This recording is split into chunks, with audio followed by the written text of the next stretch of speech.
તરફથી અમને ઘણો બધો સહકાર મળેલો છે અને ગઈકાલે શાસક વિધિ પ્રમાણે બધી મૂર્તિઓ છે એનું અમે વિસર્જન કરી અને અહીં આગળ સ્થાપના કરેલ છે. તો આ પવિત્ર શ્રાવણ માસમાં પણ બધા ભાવિકોને આનો લાભ મળે એટલા માટે થઈ અને ગઈકાલે અમે શાસક વિધિ પ્રમાણે કેટલા બધા ભક્તોની હાજરીમાં બધાને લાભ આપી, યજ્ઞનો આહુતિનો લાભ આપી અને શાસક વિધિ પ્રમાણે અમે એનું વિસર્જન કરેલું છે.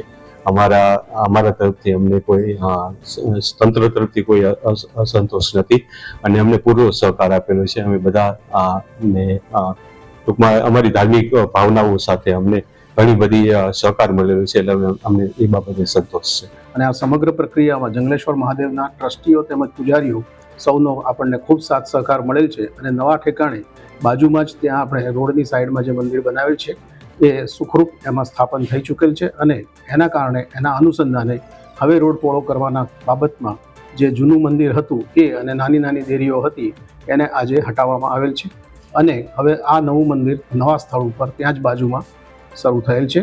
આ અંગે ટ્રસ્ટી મંડળ અને પૂજારીશ્રી વગેરે સૌનો અમને ખૂબ સાથ સહકાર મળે છે.